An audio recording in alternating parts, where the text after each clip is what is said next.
المجيد والفرقان الحميد أعوذ بالله من الشيطان الرجيم بسم الله الرحمن الرحيم وما أرسلناك إلا رحمة للعالمين صدق الله العظيم. بہت مبارکباد کے مستحق ہیں وہ لوگ، وہ عاشقان مصطفیٰ، وہ عاشقان رسول جنہوں نے اس محفل میلاد النبی کو سجایا اور سنوارا.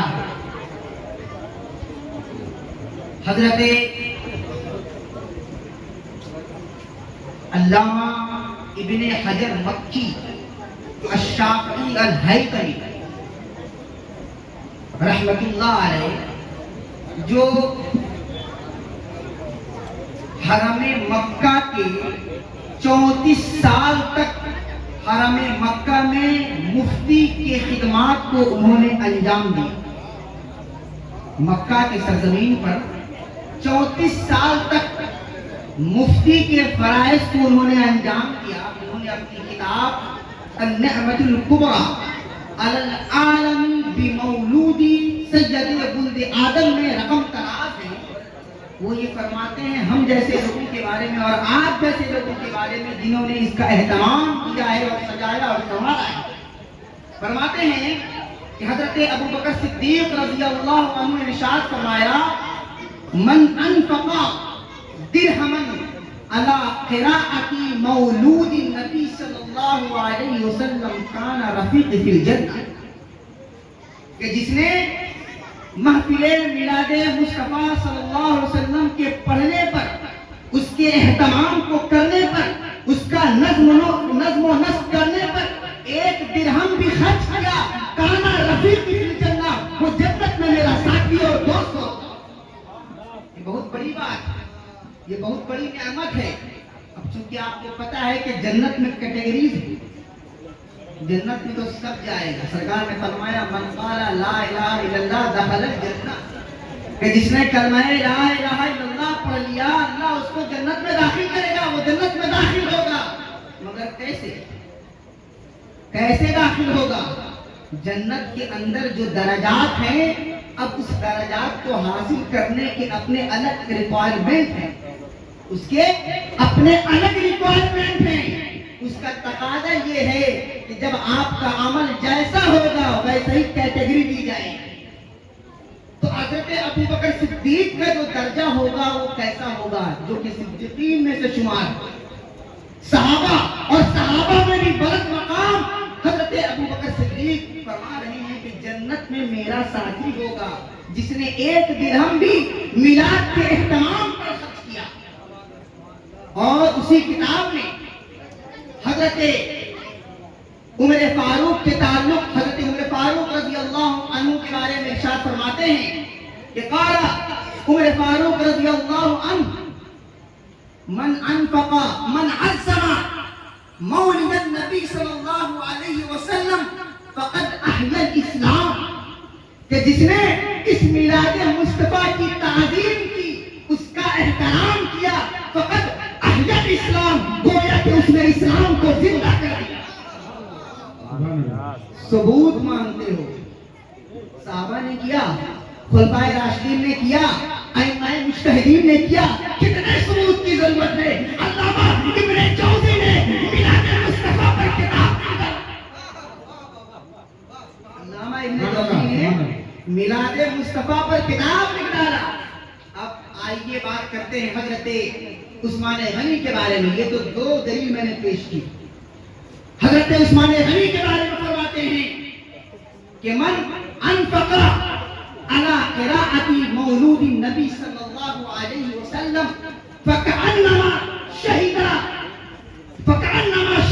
غزوہ بدر وحنین، کہ جس نے میلاد کے اہتمام پر ایک درہم بھی خرچ کیا، اس کو سجانے اور سنوارنے میں اپنی بیشمار قیمتوں کو، اپنی رقم کو خرچ کیا، گویا کہ وہ جنگ احد اور جنگ بدر میں شہید ہونے کا درجہ پائے گا.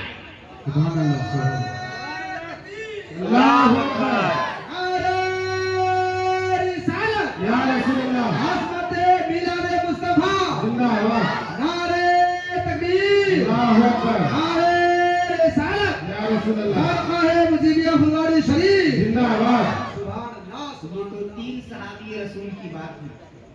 اب آئیے مولا علی کے بارے میں. علامہ ابن حجر الشافعی مولا علی کے بارے میں کیا لکھتے ہیں؟ مولا علی کے بارے میں لکھتے ہیں کہ حضرت مولا کائنات رضی اللہ عنہ نے ارشاد فرمایا کہ جس نے میلاد مصطفیٰ کا اہتمام کیا، اس کی تعظیم کی، اس کی توقیر کی، یدخلو جنت بغیر حساب، جنت میں بغیر حساب کے داخل کیا اور وَيَخْرُجُ مِنَ الدُّنْيَا بِالْإِيمَانِ، اور اس دنیا سے جائے گا ایمان کی حالت میں جائے گا. سبحان اللہ سبحان اللہ. کتنی دلیلوں کو کاٹو گے، کتنی دلیلوں کو رد کرو گے؟ کتابیں بھری بھری ہیں، مطالعہ کی ضرورت ہے، اپنے مطالعہ کے اندر وسعت پیدا کرنے کی ضرورت ہے. اور یہ تو عشق کا معاملہ ہے، یہ تو طیبہ نہ صحیح افضل، مکہ ہی بڑا صاحب. طیبہ نہ صحیح افضل، مکہ ہی بڑا صاحب. ہم عشق کے بندے ہیں، کیوں بات بڑھائیں گے؟ ہم عشق کے بندے ہیں، کیوں بات بڑھائیں گے؟ کہ مولود مصطفیٰ کی بات ہے. سرور کائنات جس کو حضرت ایاز، قاضی ایاز اپنی کتاب الشفا میں لکھتے ہیں، اللہ رب العزت ارشاد فرماتا ہے کہ زین اللہ محمدًا بزینۃ الرحمہ. کیا فرماتے ہیں قاضی ایاز حدیث کبیر اپنی کتاب الشفا میں؟ فرما رہے ہیں کہ اللہ رب العزت نے سرور کائنات محمد مصطفیٰ صلی اللہ علیہ وسلم کو مزین فرمایا. زینا محمدًا بزینۃ الرحمہ، اپنی صفت رحمت سے مزین. یہ رحمت اور یہ رحمان، یہ صفت کس کی ہے؟ یہ صفت اللہ کی ہے. اور اللہ کی جو یہ صفت ہے، صفت رحمانیت، صفت رحیمیت، اللہ نے اپنے محبوب کو اس کا مظہر بنایا. اللہ نے اپنے محبوب کو اس کا مظہر بنا کر کے فرمایا کہ میں نے مصطفیٰ کو اپنی صفت رحمت کا، صفت رحمان کا، صفت رحیم کا متشکل بنا کر دنیا میں بھیج دیا. اب وہ جو دنیا میں آئے ہیں وہ سراپا رحمت، آپ دیکھ رہے ہیں، رحمت مجسم، نعمت سراپا.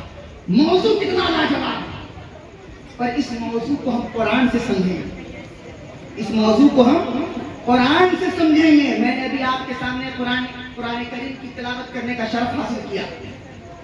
وما ارسلناک الا رحمتا للعالمین. اس آیت کو نظر میں رکھیں، اس شعر کو دیکھیں اور اس آیت کی تشریح ملاحظہ فرمائیں.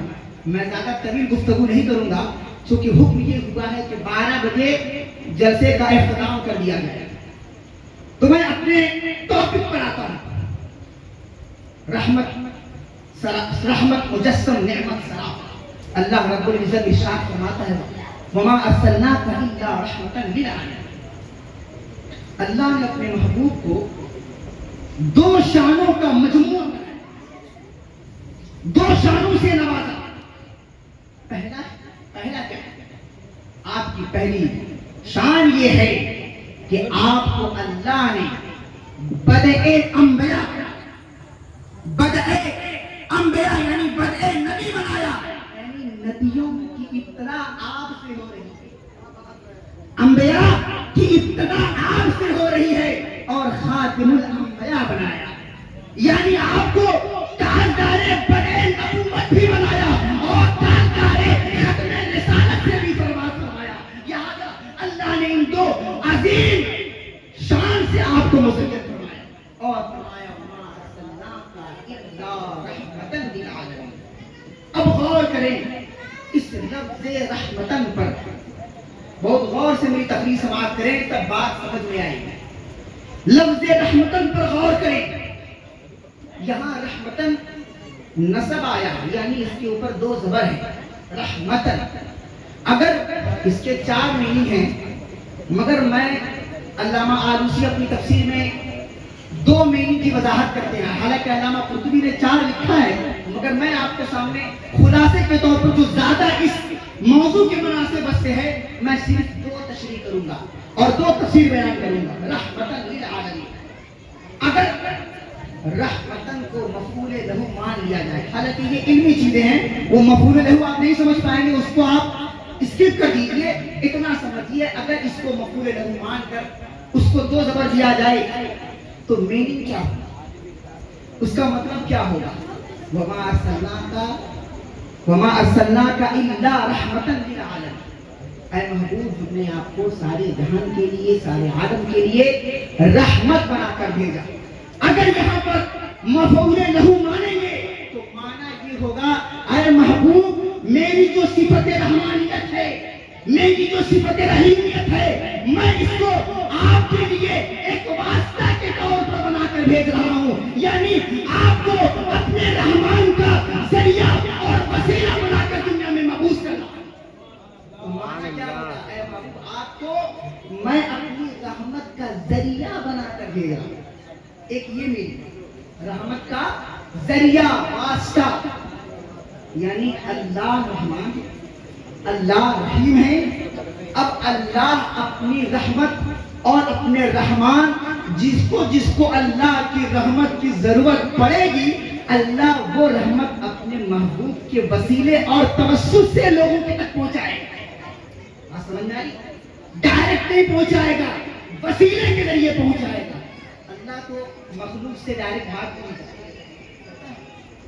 اللہ مخلوق سے ڈائریکٹ بات بھی نہیں کرتا. فرمایا گیا قل هو اللہ احد اللہ الصمد لم یلد ولم یولد ولم یکن له کفوا احد. یہاں پر بات کرنی ہے مخلوق سے, مگر بیچ میں وسیلہ کے طور پر اللہ اپنے محبوب کو لا رہا ہے. قل اے محبوب فرما دیجئے هو اللہ احد, وہ اللہ ایک ہے. تو جب بات توحید کی تھی, بات اللہ کے وحدانیت کی تھی, تو یہاں پر ڈائریکٹ شروع کرنا چاہیے تھا اللہ کو هو اللہ احد لم یلد ولم یولد ولم یکن له کفوا احد. ایسا نہیں کیا, کیونکہ اللہ کی یہ شان نہیں ہے کہ ڈائریکٹ مخلوق سے کمیونیکیشن کرے, ڈائریکٹ مخلوق سے کلام کرے. یہ اللہ کی شان نہیں ہے. وہ واسطہ کے ذریعے گفتگو کرتا ہے, وہ ذریعہ کے ذریعے گفتگو کرتا ہے, وہ وسیلہ کے ذریعے گفتگو کرتا ہے, اور ایک باریک سی تعلیم دیتا ہے. اے بندو سنو, جس طرح میں اپنی بات تم تک پہنچانے کے لیے اپنے محبوب کو ایک واسطہ اور ایک ذریعہ بنا رہا ہوں, اسی طریقے سے جب تم کو اپنی بات مجھ تک پہنچانا ہو تو میرے محبوب کو وسیلہ بنا لینا.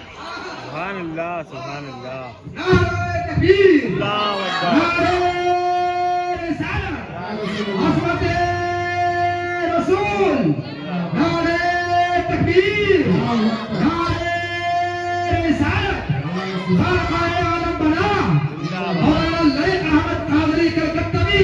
سبحان اللہ, سبحان اللہ. جس کو رحمت کی ضرورت پڑے گی اللہ تو واسطہ بنا دیا ہے محبوب کو. اے محبوب میں اپنی رحمت اب آپ کے واسطے سے بھیجوں گا, میں اپنی رحمت آپ کے ذریعے بھیجوں گا. اور آپ کو واسطہ یہ میں نہیں کہہ رہا ہوں, یہ علامہ آلوسی تفسیر میں لکھ رہے ہیں اپنی تفسیر آلوسی کے اندر کہ اللہ یہاں پر اپنے محبوب کو واسطہ اور ذریعہ بنا رہا ہے. اللہ اکبر. رسالت, علماء اہل سنت, حضرت ارحان قاری نعیم الدین صاحب دھنبادی, نعرہ تکبیر, نعرہ رسالت. سبحان اللہ. علماء کرام جلوہ فرما ہو چکے ہیں, اب احترام کے ساتھ بیٹھے ہیں. میں نے ابھی کہا آپ سے, یہ تو بات ہوئی کہ جب ہم رحمتن کو مفعول لہو مان کر یہ ترجمہ کریں. اب آئیے, اگر ہم رحمتن کو حال مان کر منسوب دیتے ہیں اور حال مانتے ہیں, اس کا ترجمہ کیا ہوگا, اس کا مفہوم کیا ہوگا؟ اس کا مفہوم یہ ہوگا وما ارسلناک الا رحمتا للعالمین. اے محبوب ہم آپ کو سراپا رحمت بنا کر بھیج رہا ہوں. آپ کو اپنی جو ذات ہے, میری جو ذات ہے, میری جو صفت رحمان کی, اس کا متشکل بنا کر, یعنی آپ کا پورا وجود ہی سراپا رحمت ہے. سبحان اللہ, سبحان اللہ. آپ کا پورا وجود سراپا رحمت ہے. یعنی سر کے بال سے لے کر پیر کے ناخن تک سرور کائنات صلی اللہ علیہ وسلم سراپا رحمت اور مجسم ہیں. سبحان اللہ. تو سرکار دو عالم صلی اللہ علیہ وسلم جب سراپا رحمت ہو گئے اور سراپا نعمت مجسم ہو گئے، تو ظاہر سی بات ہے کہ آپ کا جو جسم ہے وہ بھی رحمت ہے، آپ کا جو جسم ہے وہ بھی رحمت ہے، آپ کی جو روح ہے وہ بھی رحمت ہے، آپ کا جو قلب اطہر ہے وہ بھی رحمت ہے، آپ کے جسم کے اندر جو خون دوڑ رہا ہے وہ بھی رحمت ہے، آپ کے شمائل بھی رحمت ہے، آپ کی عادت و اعتبار بھی رحمت ہے، آپ کا گفتگو بھی رحمت ہے، آپ کا کلام بھی رحمت ہے، آپ اگر کسی سے خفا ہو جائے تو یہ بھی رحمت ہے، اگر کسی سے ناراض ہو جائے تو یہ بھی رحمت ہے، اور گفتگو فرما لیں تو یہ بھی رحمت ہے۔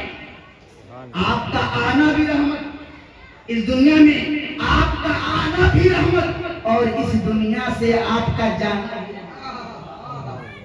اس نقطے پر غور کیجیے، اس دنیا میں 12 وفات مناتی ہیں، 12 وفات کی میننگ بعض لوگوں کے دلوں میں ایک عجب گنجے، میں یہ کہہ سکتا ہوں کہ بڑے سوالات کریٹ کر دیتے ہیں، بڑے سوالات کریٹ کر دیتے ہیں، میں اس کو دفع کرتا ہوں۔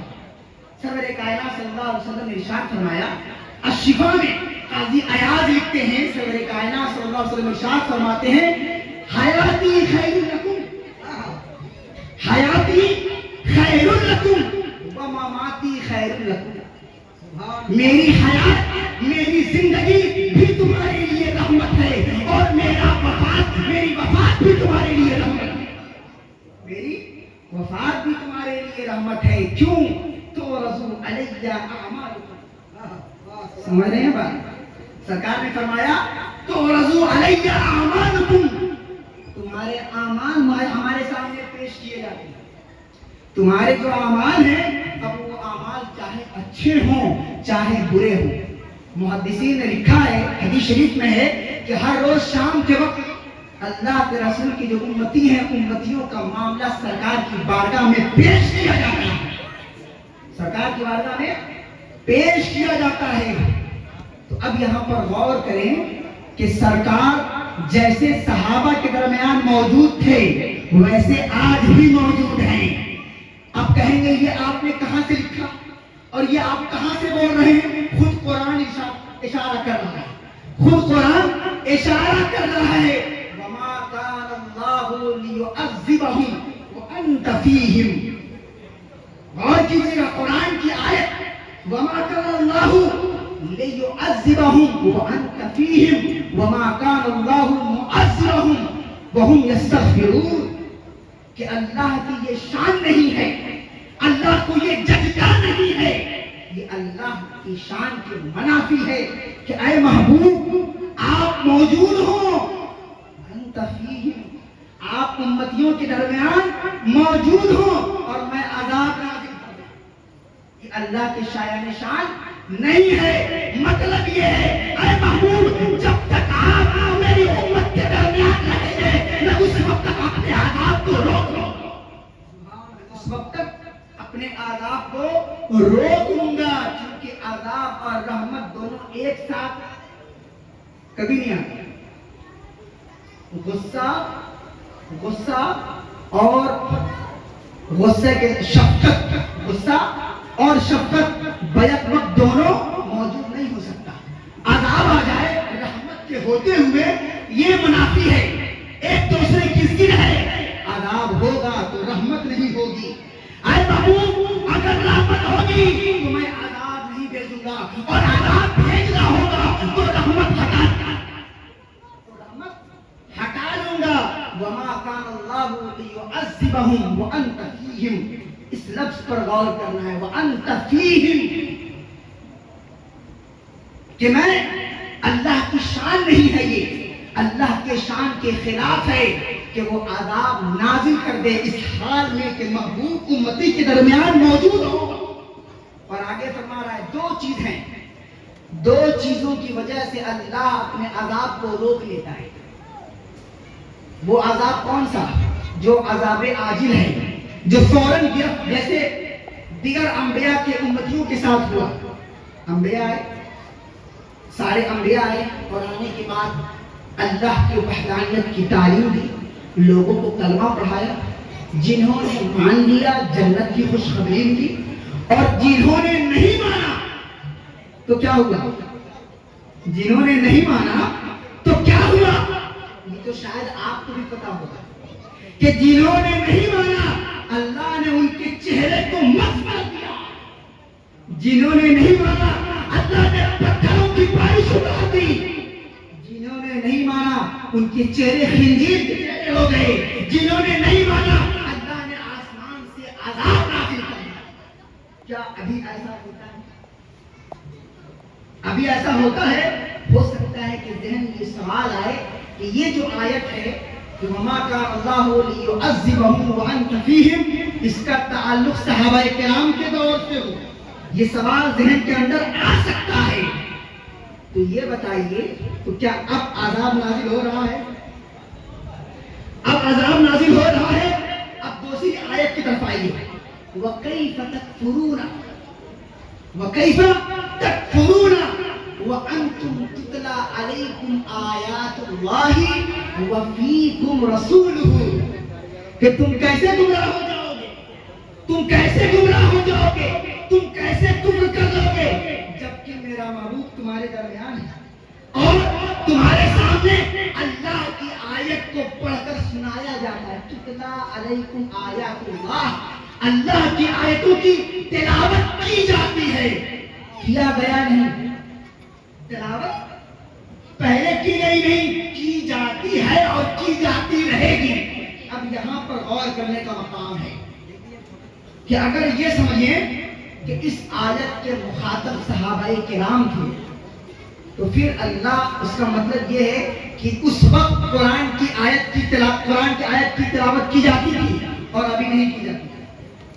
ہر سال آپ لوگ رمضان میں تلاوت سنتے ہیں نا بھائی، ایک ختم قرآن سنتے ہیں، سب لوگ سنتے ہیں، تو تلاوت تو ہو رہی ہے، کیونکہ لفظ جو آیا ہے آیت کے اندر مجہول آیا ہے، تتلا علیکم آیات اللہ، کہ اللہ کی آیت کو پڑھ کر سنایا جاتا ہے، اللہ کی آیت کی تلاوت کی جاتی ہے، مطلب پہلے بھی کی جاتی تھی، اب بھی کی جاتی ہے اور آخری تک کی جاتی رہے گی۔ اگر اس پہلے جز کو اگر آپ مسلمانوں کے ساتھ یعنی اس دور کے لوگوں کے ساتھ اگر آپ یہ کہتے ہیں اس کا اطلاق اس دور کے لوگوں کے ساتھ ہے تو دوسرا جز کیا ہے؟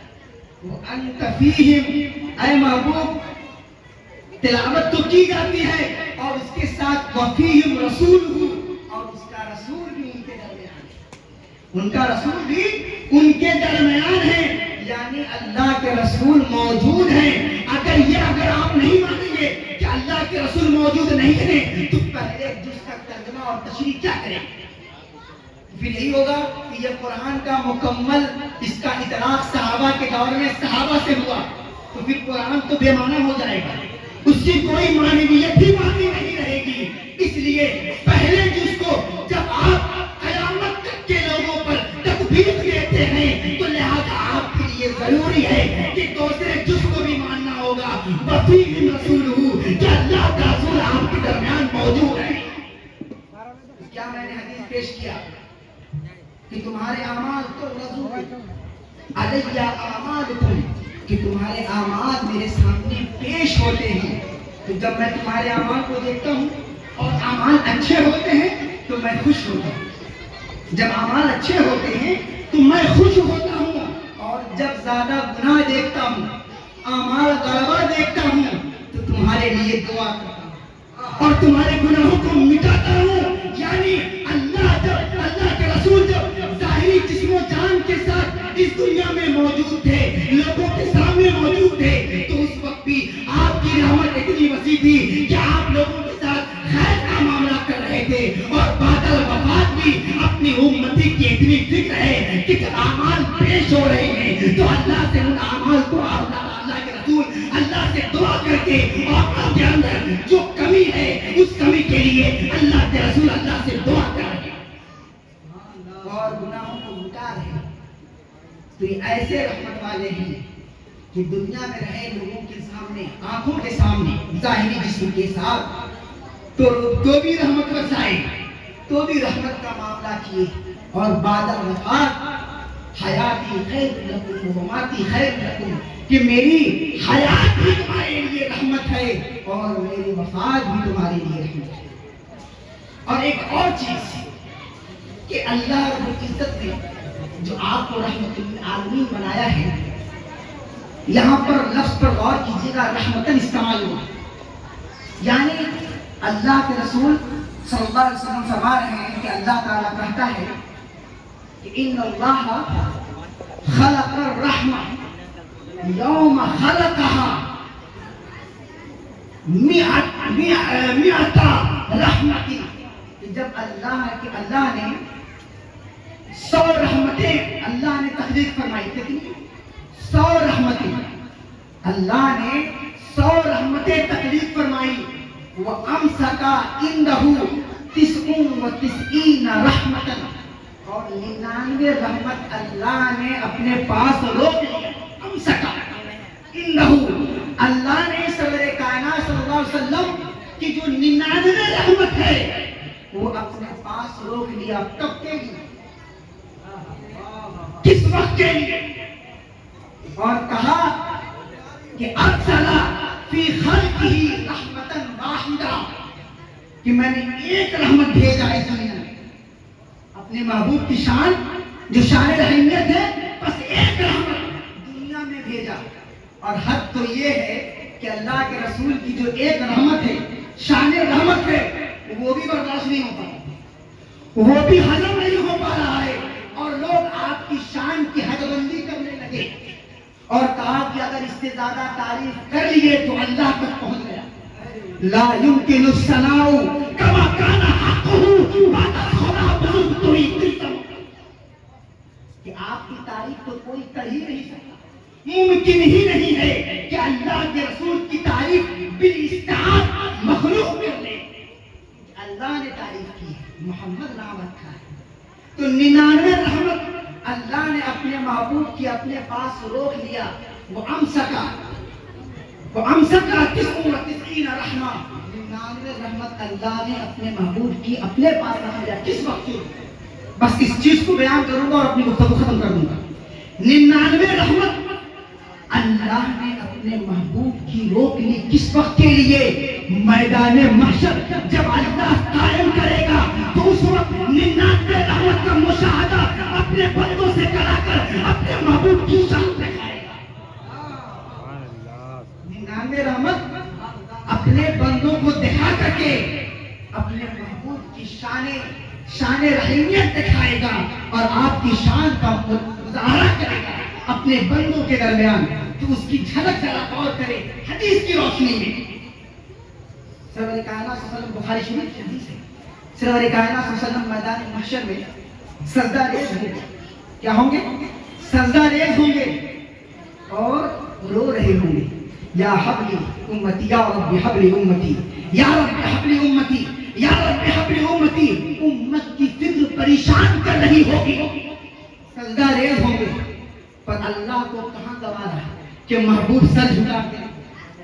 اللہ کو کہاں گوارا کہ اس کا جو محبوب ہے وہ سجدہ ریز ہو؟ حکم ہوگا، اے محبوب ارفع راسک، اے محبوب ارفع راسک، اپنے سر کو اٹھائیے۔ اے محبوب کس چیز کی حاجت ہے؟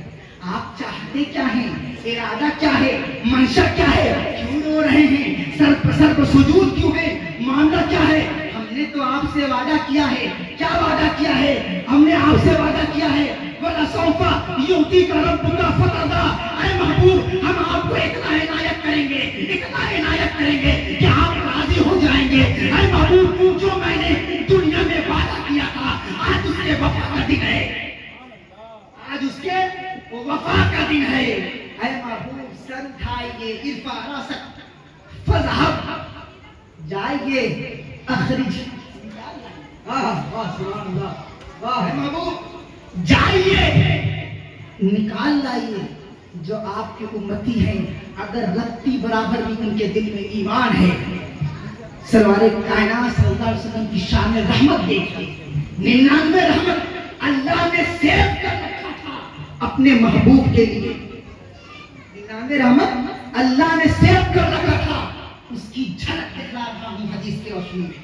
اے محبوب اٹھائیے اپنے سر کو اور جائیے، اگر آپ کی امتی میں ایک دانہ ایک رائی کے برابر بھی ان کے دل میں ایمان ہو، نکال لائیے، جہنم سے نکال لائیے۔ اے محبوب فرشتوں رک جاؤ، خبردار تم نہ جانا، فرشتوں تم نہ جانا۔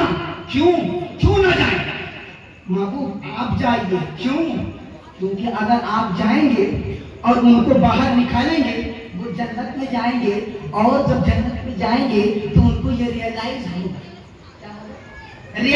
ہوگا، ان کو یہ خیال آئے گا کہ شاید کہ میرے اعمال نے میری پشت پناہی کی اور میرے اعمال نے مجھے جہنم کے عذاب سے بچا کر کے جنت میں داخل کر دیا۔ اے محبوب مجھے یہ گوارا نہیں ہے کہ جنت میں ان کو آپ کے وجہ سے بھیجوں اور وہ اپنے بارے میں تصور کرے کہ میرے اعمال نے مجھ کو بچا دیا۔ میں تو آپ کی وجہ سے اس کو جنت میں داخل کر دیا۔ اے محبوب میں تو آپ کے التجا پر آپ کو راضی کرنے کے لیے ان کو جنت میں داخل کروں گا، مگر ان کو اعمال کا بخار چڑھا ہوا ہوگا، اعمال کا بخار چڑھا ہوا ہوگا۔ وہ یہ سوچیں گے کہ میں نے جو رات میں اٹھ کے تہجد پڑھی، میں نے راتوں کی جو نیند قربان کر کے اللہ اللہ کیا ہے، جو ذکر الہی کیا ہے، جو نمازیں پڑھی ہیں، جو نوافلوں کی کثرت کی ہے، جو صدقات و خیرات کیا ہے، جو میں نے ہر وقت اللہ کی رضا کے لیے ہر وقت عبادت میں اپنے وقت کو گزارا ہے، شاید کہ وہ عبادت کام آ گئی، شاید کہ وہ عبادت کام آ گئی اور مجھے نجات اس عبادت کے بنیاد پر ملی۔ تو اللہ کہہ رہا نہیں، اس کنفیوژن کو دور کرنا ہے، اس کنفیوژن کو دور کرنا ہے۔ وہ بخشے گئے ہیں آپ کی رحمت کے سبب، وہ بخشے گئے ہیں آپ کی عنایت کے سبب، وہ بخشے گئے ہیں آپ کے التجا کے سبب، وہ بخشے گئے ہیں کیونکہ میں نے آپ سے وعدہ کیا تھا وَلَسَوْفَ يُعْطِيكَ رَبُّكَ فَتَرْضَىٰ، اتنا دوں گا، اتنا دوں گا محبوب، اتنا دوں گا کہ آپ راضی ہو جائیں گے، اتنا دوں گا کہ آپ راضی ہو جائیں گے۔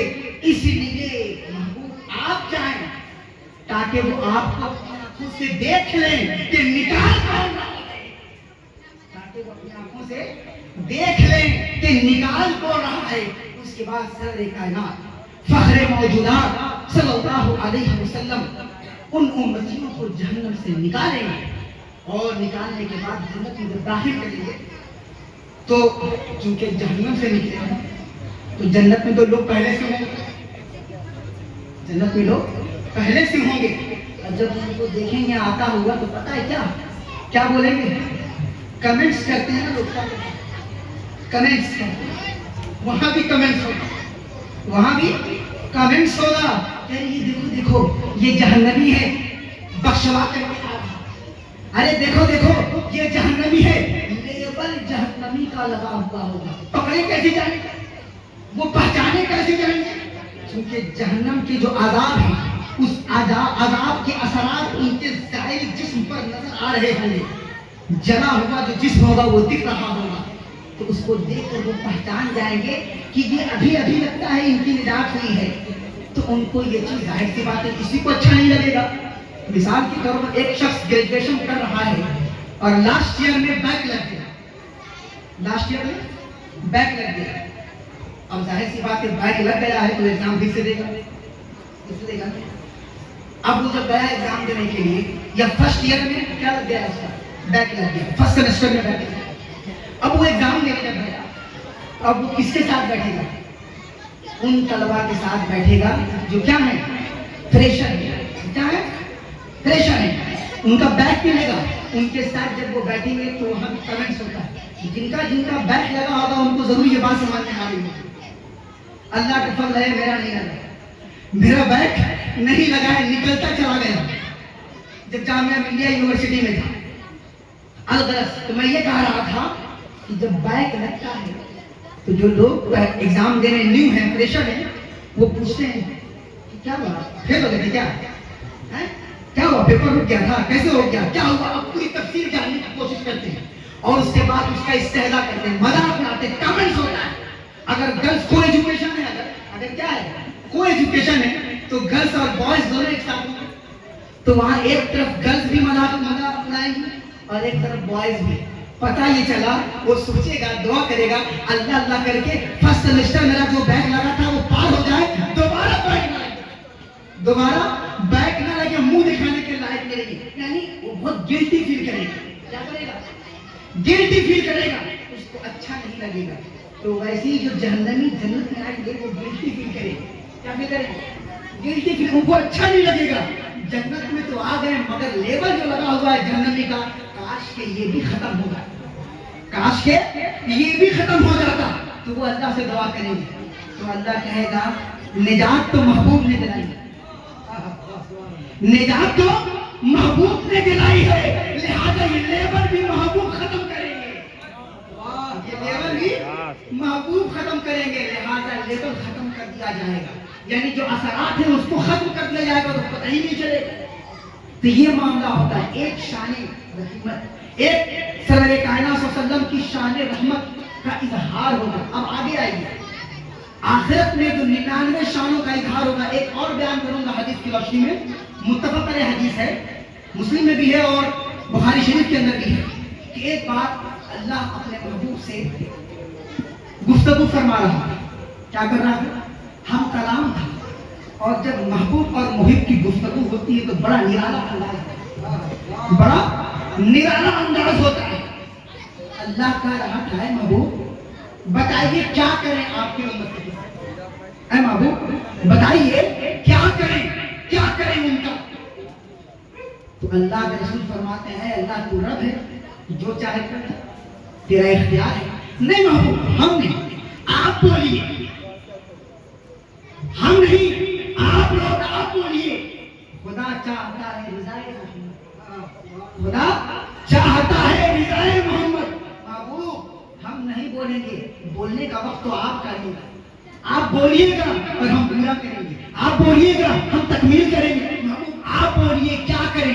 اچھا ایسا کرتے ہیں اے محبوب, ہم آپ کی امتیوں میں, آپ کی امتیوں میں, بخاری شریف کی حدیث سے کوئی یہ نہ کہے کہاں سے لے کے چلے گئے, پڑھ لیجیے, مطالعہ کر لیجیے. اللہ فرمائے گا اے محبوب 70,000 افراد آپ کی امت میں ایسا پیدا کر دوں گا. کتنا؟ 70,000. اے محبوب آپ کی امت میں 70,000 ایسے افراد تیار کر دوں گا جو بلا حساب و کتاب جنت میں جائیں گے, جو بلا حساب و کتاب جنت میں جائیں گے. ایک روایت میں ہے کہ جب اللہ کے رسول یہ ذکر کر رہے تو اس وقت حضرت عمر بھی تھے اور حضرت ابوبکر صدیق بھی تھے. کہ جب حضرت عمر نے یہ سنا تو حضرت عمر نے کہا ارے اللہ کے رسول, تو آپ نے کچھ کہا نہیں جب اللہ نے 70,000 کا ذکر کیا. بھائی کہاں تعداد ہوگی امتیوں کی, امت محمدیہ کی جو تعداد ہوگی کیا لاکھ ہوگی, کروڑ ہوگی, ارب ہوگی, نہ جانے انکاؤنٹیبل ہوگی. اس میں 70,000 اونٹ کے منہ میں زیرہ نظر آتا ہے. کیا نظر آتا ہے؟ اونٹ کے منہ میں زیرہ, کوئی کاؤنٹ ہی نہیں 70,000. تو حضرت عمر بول پڑے اللہ کے رسول آپ نے کچھ کہا نہیں. حضرت ابوبکر صدیق نے ہاتھ بڑھایا, کس کا؟